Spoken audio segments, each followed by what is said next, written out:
자, 오늘 저는 여러 가지 뉴스 주말 사이에 있었지만 일본과 중국과의 관계에 좀 눈이 가더라고요. 지금 뭐 시장에서 오늘 뭐 앞서서도 살짝 보셨지만 여행주나 관광, 호텔, 카지노 이런 종목들이 오늘 좀 잘 가고 있습니다. 이유인 즉슨 지금 일본과 중국의 지금 분위기가 심상치가 않거든요. 그런 상황이기 때문에 오히려 우리가 반사수혜를 보고 있습니다. 지금 뭐 확정된 건 아니지만 한알령, 우리나라의 제재를 가하는 한알령이 끝이 나고 이제는 한일령으로 넘어가는 것이 아닌가, 그런 패턴을, 흐름을, 이 정치적인, 지정학적 상황을 잘 봐야 할 것 같습니다. 주말 사이에, 주말 사이가 아니고 지난주부터 계속 이런 이야기가 나왔죠. 중국 외교부가 일본 방문 주의보를 발령했습니다. 그리고 중국의 문화여유부, 우리나라 치면 문화관광부 같은 데인데 일본 유학 예정자나 유학생들에게 안전 경고를 발령을 했대요. 이러면서 일본에 가는 것을 좀 자제해라. 심지어 저는 지인한테 들었는데 중국에서 방송으로 아예 일본에 가지 마라라는 식의 이야기도 나오고 있다고 합니다. 그만큼 지금 중국이 일본에게 강한 뭔가 제재 조치를 가할 가능성이 점점 높아지고 있죠. 실제로 움직임이 나오고 있습니다. 중국의 3대 항공사라고 할 수 있는 중국 국제항공, 남방항공, 동방항공이 다음 달 31일까지 일본 편, 이 항공편에 대해서 이미 예약을 한 사람들에게 무료로 취소를 해줄 테니까 언제든지 연락해라. 이런 조치를 취했다라고 합니다. 중국 정부에서 공식적으로 한일령을 하겠다. 우리나라에게도 그런 말은 한 적이 없었잖아요. 근데 일본에게 이렇게 전방위적인 압박이 들어갈 수 있다. 한일령이 비공식적으로 시작될 수 있다라는 사인들을 주고 있습니다. 도쿄, 오사카, 나고야 전통적인 이런 관광지에 가는 항공편 취소할 수 있도록 유도하고 있고요. 대형 항공사뿐만 아니라 스촨항공이나 하이난항공 같은 중소형 항공사들도 이런 항공사들은 일본 쪽으로의 비행이 많은 곳인데 이런 쪽에서도 유사한 조치를 할 것이다라는 이야기들이 나오고 있습니다. 자, 왜 이런 갈등이 나타날까요? 지금 중국과 일본의 갈등이 격화되고 있는데 다음 페이지를 좀 보면요.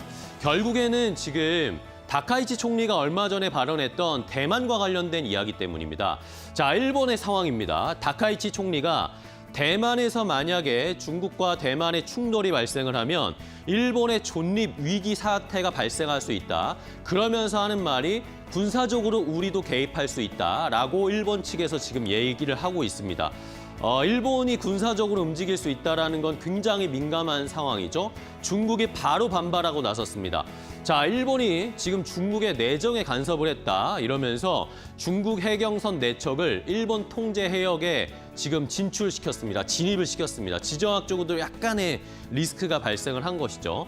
중국은 그냥 계속 유지하고 있습니다. 대만은 중국 영토인데 왜 일본이 뭐라 마라 하는 것이냐라는 식의 이야기를 했고요. 중국도 가만히 있지 않은 굉장히 격한 발언들 많이 했죠. 다카이치 총리 참수를 해야 된다. 이런 식의까지 이야기가 나오면서 아주 지금 갈등이 격화되고 있는 상황입니다. 자, 그렇다면 일본의 다카이치 총리는 도대체 왜 이러는 걸까요? 다음 페이지를 좀 보도록 하겠습니다. 자, 다카이치 총리는 크게 여러 가지 의견들과 자료들을 좀 종합을 해보면 3가지 큰 이유 때문에 지금 중국, 대만 이야기를 하고 있는 것 같습니다.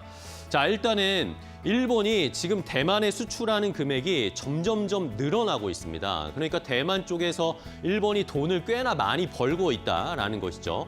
미국, 중국, 우리나라에 수출 많이 하지만 대만이 또 그 다음으로 많은 수출을 하고 있는 나라입니다.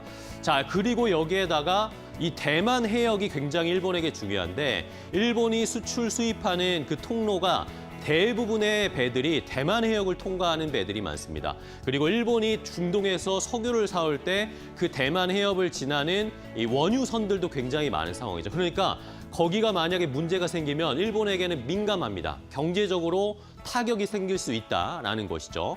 그다음에 또 중요한 것이 대만이 어쨌든 TSMC 때문에 반도체 강국으로 급부상을 하고 있는 상황인데 일본이 반도체가 굉장히 지금 뒤처졌잖아요.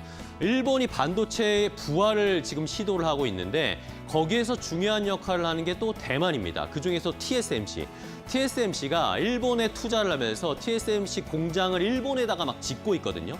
이것도 역시 일본과 대만이 지금 협력을 해나가고 있는 상황인데 만약에 대만에 문제가 생긴다라고 하면 일본의 반도체 부활 프로젝트도 차질이 생길 수 있다라는 것이죠.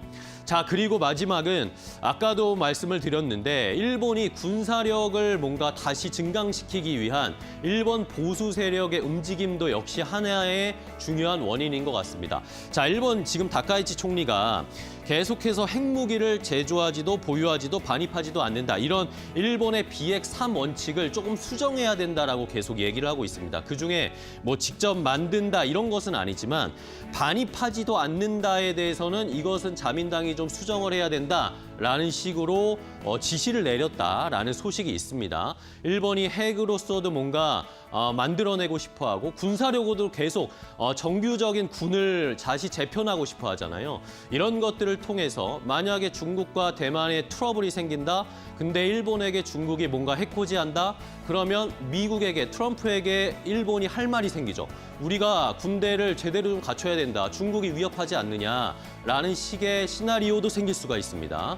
그런 것들을 고려했을 때 일본이 앞으로 두수 세수 앞을 좀 내다보는 것이 아닌가라는 그런 의지도 판별할 수 있습니다. 그러면 자연스럽게 일본 내부의 보수 세력의 표를 얻을 수 있겠죠. 일본 자민당이나 다카이치 총리가 이런 것들까지 좀 길게 봐서는 생각을 해봐야 할 것 같습니다. 자, 그리고 최근에 어쨌든 일본 올해 지금 1월부터 9월까지 일본에 들어온 외국인 관광객 수를 좀 확인해 봤는데요. 역시 중국인 관광객들이 가장 많습니다. 일본에 들어오는 중국인 관광객이 우리나라 다음으로 많은 상황이죠. 그러면 저희는 여기서 만약에 중국과 일본이 싸운다. 중국 관광객들이 일본에 못 간다라고 하면 이 많은 748만 명이나 되는 외국인 관광객들이 우리나라로 좀 올 수 있지 않을까라는 생각을 자연스럽게 해볼 수밖에 없습니다. 뭐 가까이 우리도 뭐 한중일 여행 어디로 갈까 고를 때 우리도 중국 갈까 일본 갈까 이런 고민 많이 하시잖아요. 중국 사람들이라고 다를까요? 그런 가능성들을 생각해 봤을 때 이제는 중국 관련된 종목들을 좀 봐야 하지 않을까라는 생각도 듭니다. 다음 페이지를 볼까요? 마지막으로 정리를 해보면 자, 우리가 중국과 일본의 기싸움에 반사수혜를 얻을 수 있을까? 한번 잘 상상을 해봐야 될 것 같습니다. 호텔 카지노 오늘 올라가고 있죠? 잘 가는 종목들 잘 살펴보셔야 되겠고요. 엔터주도 지금 우리 엔터주들 너무나 좋은데 주가가 안 갑니다. 이런 걸 봤을 때 뭔가 좋은 트리거만 생기면 한번 튀어오를 수 있지 않을까라는 생각도 해보고요. 컨텐츠주 중국 때문에 엄청 힘들었는데 이제 한알령이 점진적으로 해제된다. 지금은 호텔 카지노가 먼저 오르지만 시간이 지날수록 이제 수혜가 퍼지게 되면 컨텐츠주들도 좀 봐야 하지 않을까. 그리고 화장품이나 식품 관련해서도 중국에 팔 수 있을 만한 화장품이나 식품들 잘 봐야겠죠. 그리고 특히 LG생활건강 같은 경우에는 중국의 최대 피해주였습니다. 이런 것들의 반발, 튀어오르는 주가의 흐름도 저희가 잘 모니터링 해보면서 전략 세워봐야 되겠습니다. 앵커 브리핑이었습니다.